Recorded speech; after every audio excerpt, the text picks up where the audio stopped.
This morning, we are going to continue with our series about extravagant generosity. And as Pastor Bob mentioned last week, sometimes we get to this time of year and it's not the favorite sermon series for everybody who sits in the congregation, and you think, I really like those sermon series about Jesus. But extravagant generosity is about Jesus.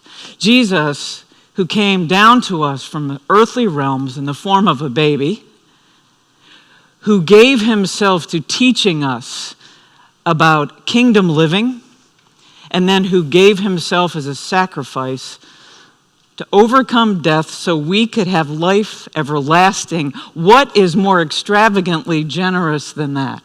And so today we're going to talk about Jesus, but we're going to talk about him in the context of what he taught in the Sermon on the Mount. Now, you may not realize it, but the scripture that Pastor Bob just read is actually at the very end of the Sermon on the Mount. We have a tendency to think that that sermon is the Beatitudes and that that's all that it is, but that's not really true. If you look in your Bible, Matthew's Gospel, chapter 5 through 7, are all the Sermon on the Mount. And in it, Jesus does much more than present us with the Beatitudes. Blessed are the poor in spirit, blessed are those who mourn, blessed are the meek, blessed are the peacemakers. There's much more there. Jesus teaches us how to pray with the Lord's Prayer. Jesus tells us the posture and attitude we should take when we fast or when we give to the needy.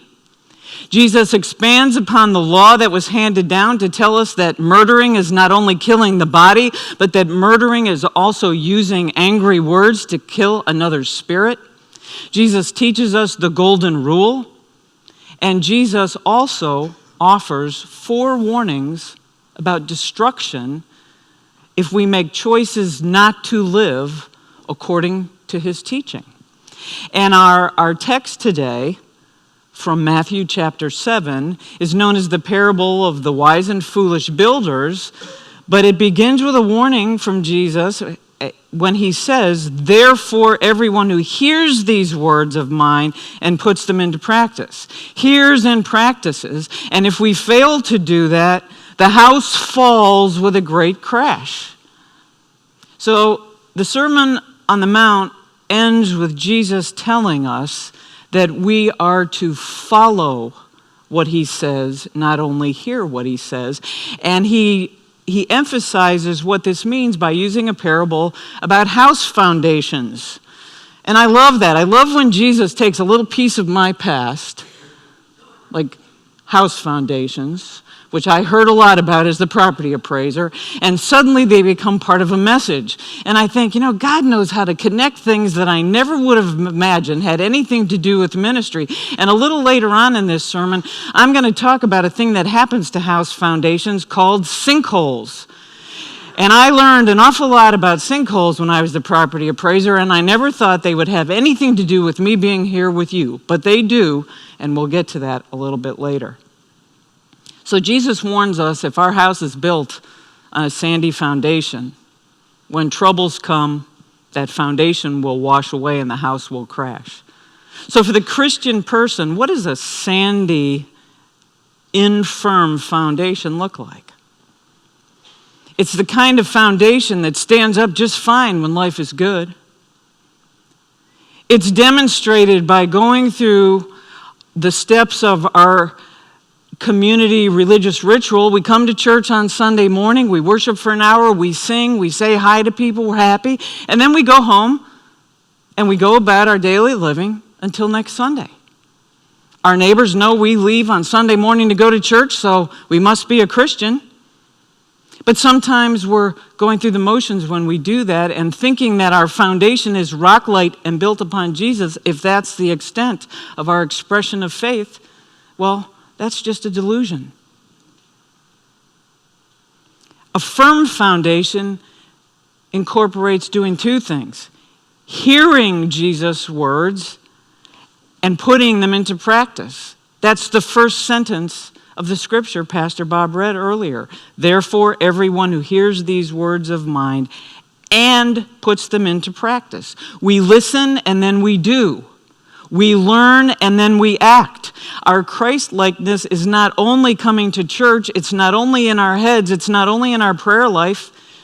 Jesus called us to be hands and feet. Hands do things. Feet walk places and find people. Our actions bear the fruit. The fruit of our ministry of the world comes in the saying and the doing and the praying. Being like Jesus is not passive. And when we look on the Sermon on the Mount, we sometimes forget the parts or skip over the parts that talk about money really quickly. Pastor Bob mentioned that last week. But in the Sermon on the Mount, in chapter 6, verses 19 to 21, Jesus says this: "Do not store up for yourselves treasures on earth, where moths and vermin destroy, and where thieves break in and steal, but store up for yourselves treasures in heaven, where moths and vermin do not destroy, and where thieves do not break in and steal. For where your treasure is, there your heart will be also." Where your heart is, where your treasure is, can be in one of two places. Treasures on earth that will be destroyed include our possessions, include our power. In the last month, I've watched half the possessions that Bruce and I owned, that we enjoyed in our home north of here, go out the door. They're not with me anymore. The power, albeit, you can define it how you want, that I had when I worked in the courthouse, in that important job, I don't have that anymore, and it doesn't matter a bit. But being here with you matters. The relationship that I built with my husband didn't go out the door with the furniture. It's the things that we build here on earth, our good deeds, our relationships that grow God's kingdom. My relationship with Bruce helped lead Bruce to Jesus. He died a baptized believer and was baptized at age 77. That's a lasting treasure, not the furniture that walked out the door. And that's true for all of us. We have to store up the treasures that matter. We have to make that choice. And John Wesley talked about that. Now, John Wesley, our founder, was an opinionated kind of guy. I didn't know him personally, but when I read his sermons, I know that I am listening to the words of a type A, control freak personality who loved the Lord with all his heart and wasn't afraid to tell people what they needed to do. And he has this sermon that I don't like reading very often. It's called The Use of Money. And it's a long sermon. And I'm going to read a little bit of it for you. It summarizes the sermon as a whole because it really captures how he believed Christ was trying to teach us to see money. And this is what he had to say. And out of this sermon excerpt become 3 rules. By applying yourself with perpetual diligence and by using all the understanding that God has given you, gain all you can without harming yourself or your neighbor in soul or body. Gain all you can. He goes on to say, save all you can by cutting off every expense that only serves to indulge the foolish desires of the flesh, the lust of the eye, or the pride of life. In your living and dying, waste nothing on sin or foolishness for yourself or for your children. And finally, he says, give all you can. Give to yourself, your household, the family of faith, and all humankind in such a way that you can render a good account of your stewardship when you can no longer be God's steward. Gain all you can flies in the face of everything that we're sometimes taught. We hear about people who go to great lengths not to earn anything or have anything. But if you think about it, what Wesley is teaching is that if we gain all we can through honest means, not by hurting other people, and not by hurting ourselves through workaholism, through dawn to dusk work where we ignore our families or neglect our relationships, if we gain all we can, then we are able to be stewards of that which we have gained. And when we save all we can, he doesn't say don't spend anything on yourself. He says spend on the necessaries, but not necessarily all the wants. And he points out in his sermon at great lengths that sometimes while we might deny ourselves, we go to great lengths to provide every wish and whim our children have. And when we do that, we're really not doing them a service or teaching them how to learn to be responsible stewards themselves. And John Wesley says if we do those two things, then we have lots left over so we can give all we can. And when we give all we can, it is for God's purpose that we give. He made a statement once, not in this sermon, but he made a statement once that if he died with more than 28 cents in his checking account, whatever they had it, or in his possession back in those days, that he will have sinned and failed. Now, I don't advocate that necessarily, but that's how strongly he felt about that. You know, the little boy who gave his lunch to become the food that fed 5,000, he teaches us a lot of things. I went to John's Gospel to look at that story because John's Gospel is the one where the little boy is mentioned as the giver of the fishes and the loaves. And you know what it doesn't say in that Gospel? It doesn't say that before he gave his lunch to the disciples to share, that he took one of the fishes and one of the loaves for himself to make sure that he'd be provided for. He trusted that he would get lunch. He shared without questioning. Now, I'm reading a little more into the story than is there, and I realize that. But the amazing thing happened. I believe that he gave with that spirit because you know what? Those few fishes and loaves fed 5,000 people, plus all the women and all the children, which demonstrates the point that when we give generously, not putting ourselves first, that God takes our gifts and multiplies them immensely.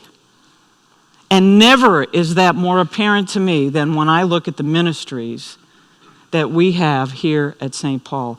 Last week, Pastor Bob highlighted some of them with you. I'm going to continue to do that today and point out along the way some of the ways that God has multiplied the gifts this congregation has given in the past so that these ministries can be fruitful by 100-fold today. The first is our Open Arms ministry. We feed 8,410 people at Open Arms. They come from over 3,000 families, and they come and get food repeatedly during the year. Those families are provided for. But in the early days of Open Arms, you brought food in, canned goods, and donations to buy food, and we fed much fewer people. But because of your giving, and your generosity and your good hearts, an organization called Feeding America saw the work that was being done here, and now we get food 4 or 5 days a week from Walmart, from Save-A-Lot, and from other grocery stores, and we now not only feed these 8,400 people, but we share food that have allowed food pantries to flourish at 3 other churches. God has taken your gifts and has multiplied them. On Sundays, a team from this church in the afternoon goes to downtown Clearwater. Last year, we prepared and served over 6,200 meals to homeless people living in Clearwater. The United Methodist Women, among other things, collects from you and from their programs and provided 125 ditty bags for migrant workers last year, and they also make an enormous contribution to the Thanksgiving food distribution that will take place tomorrow. We launched a new ministry called the Carpenter Shop, from nothing. We have 300 toys made that will now be given to the city of Largo for policemen and firemen to hand them out to small children who face traumatic situations. But just as important, perhaps more important, 40% of the people working in that ministry are not affiliated with a church home, and every time that group meets to work on toys, they stop to pray, to share prayer needs, and for those who are not believers or those who are seekers, to hear a little bit more about how Jesus has impacted the lives of the members of this church who participate in that ministry. Hurricanes hit Florida this year. not once, but several times, and this congregation pooled its resources and got together and prepared 98 flood buckets to be sent to people whose homes were severely damaged by the storms.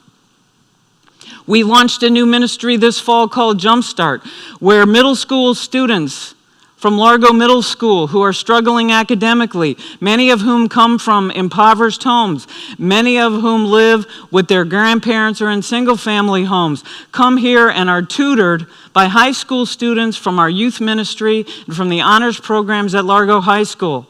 They spend an hour doing homework with a wonderful role model.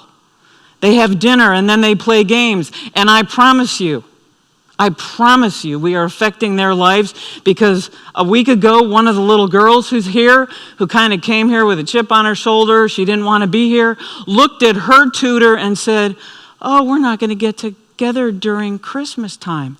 I'm not going to see you." These ministries that we're doing matter. We do the Back to School Jubilee. We provided supplies and backpacks to 425 children. We provided shoe vouchers to 402 children. And we provided dresses to 125 little girls that were sewn by the loving hands of women in this congregation. And if there's any men who did the sewing, sorry, I think it was just ladies. What I loved about the Back to School Jubilee, though, there was one gift that really touched my heart. And that was the gift of 200 notebooks that were collected by the children in our summer camp ministry. They offered those notebooks to be part of the supplies that we gave out to other kids who had more needs than they had. In similar fashion, our Vacation Bible School kids collected quarters in M&M containers to donate to the carpenter shop for toy making. You see, we drop a pebble in the pool, and the ripples go out and out. So you've been hearing about this season of giving. You should have received in the mail a letter from Pastor Bob and a green card, which is your giving card. And we want you to know this morning that as we look at that budget, we want to attribute that budget into the pieces of our mission statement. Glorify God, grow in faith, and give in love. And we created this pie chart by looking at the budget and assigning the budget line items to which of those three sectors of our overall mission statement they applied. For example, those who work in presenting worship on Sunday morning, the expenses of the things that they do are attributed to the glorify God, and so on. And you can see we're not quite at a third, and a third.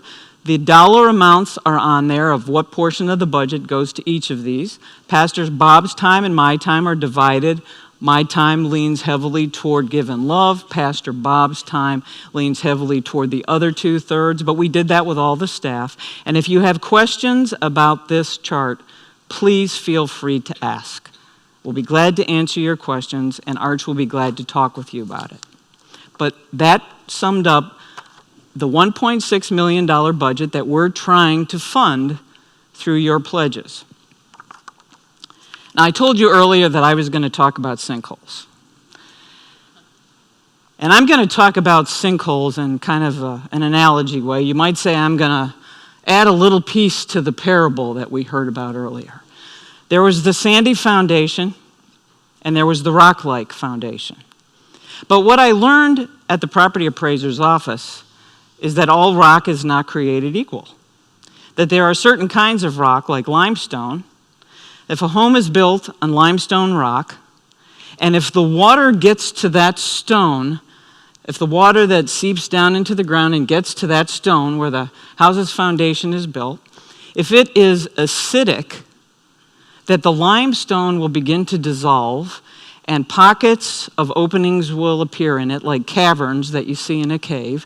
And eventually, if the pockets get big enough, the limestone, which was rock that you would think would be strong, would collapse. And that causes a sinkhole. And there's other kinds of stone, but I'm just going to use limestone for my example. And I got to thinking about my own sinkhole. I got to think about the acidic forces that were chipping away at my firm foundation, especially in the last couple months. And I'm going to share this with you because I think it's important for you to know that your pastors, both of us, we struggle with a lot of the same questions that you do. We pray over these green cards just like you do. And we have to make decisions about our giving and our lives. And I found myself a couple months ago in early September. We went up to Arlington National Cemetery, and Bruce's funeral was there. And on the very same day, we had to fly back because Hurricane Irma was bearing down on Florida. At that point in time, it was between a Cat 4 and a Cat 5.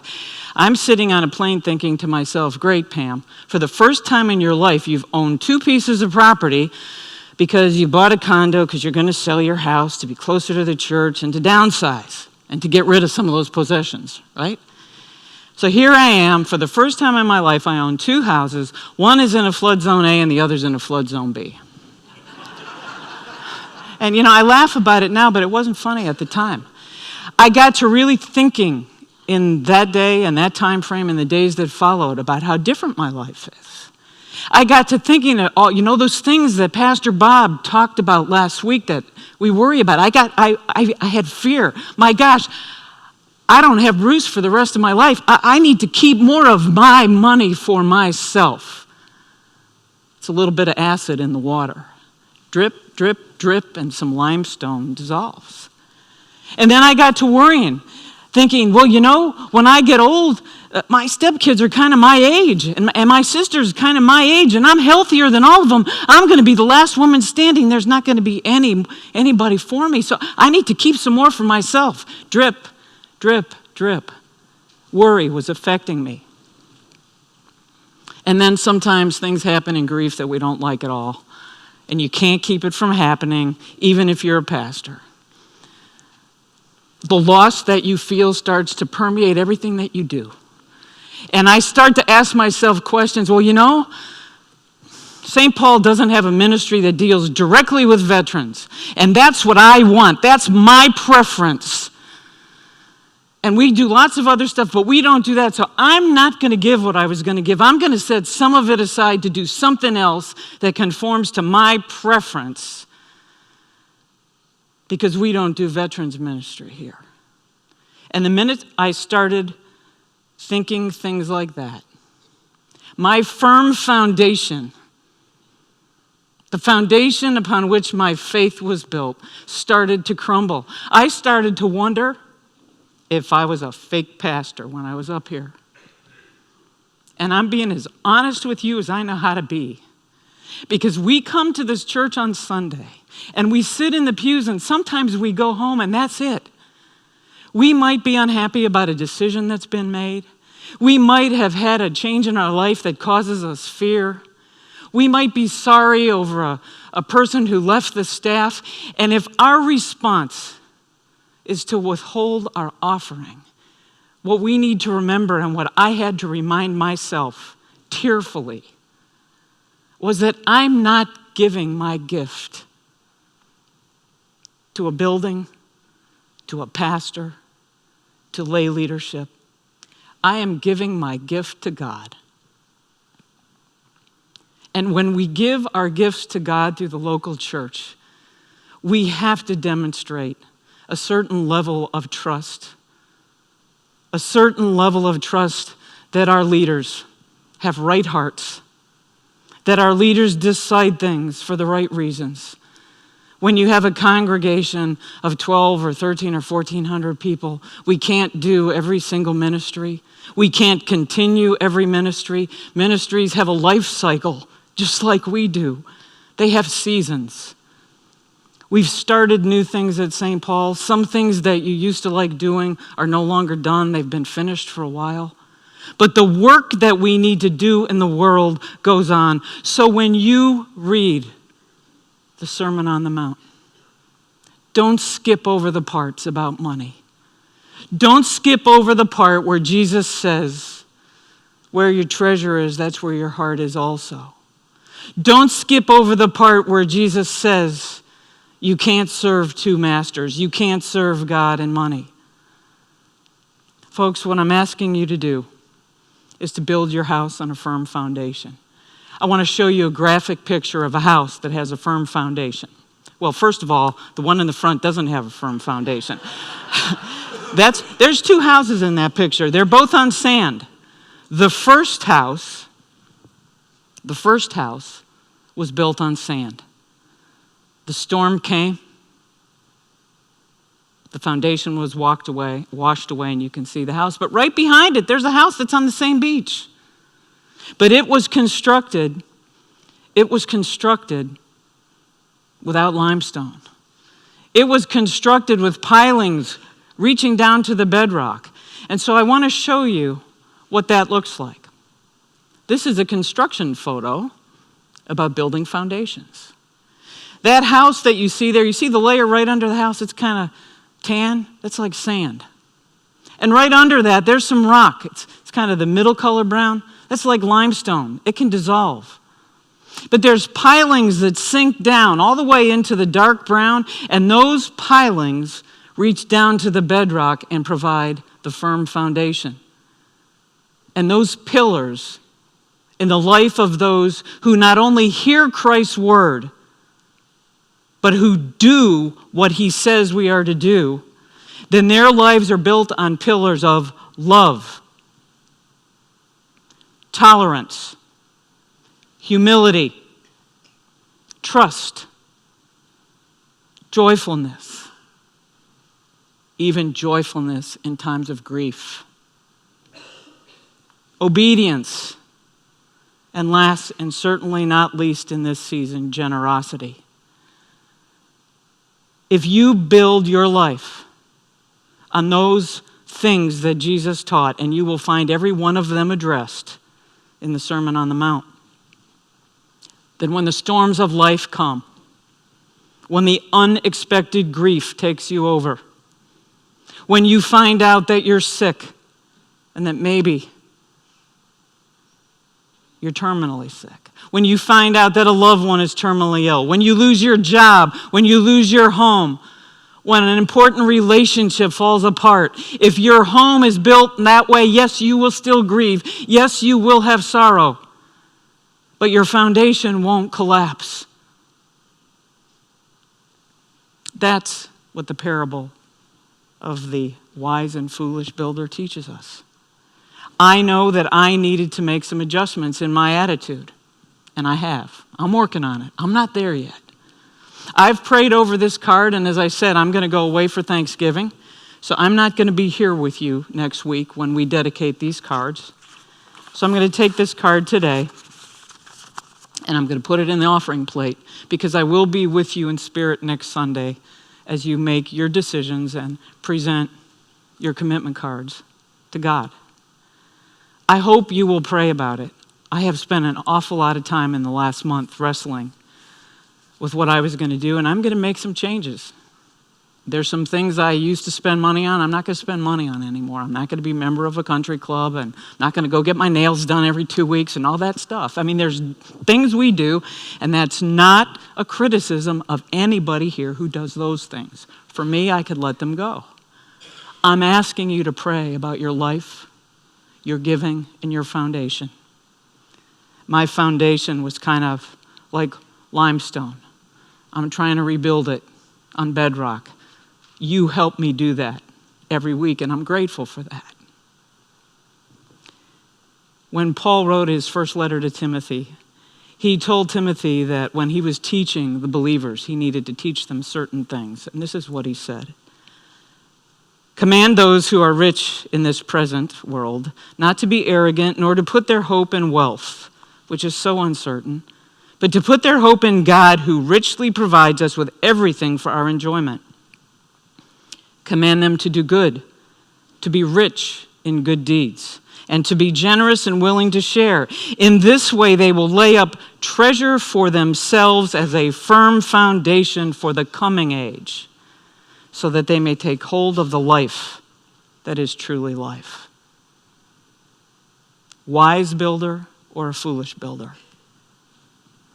I know which one I want to be. Which one do you want to be?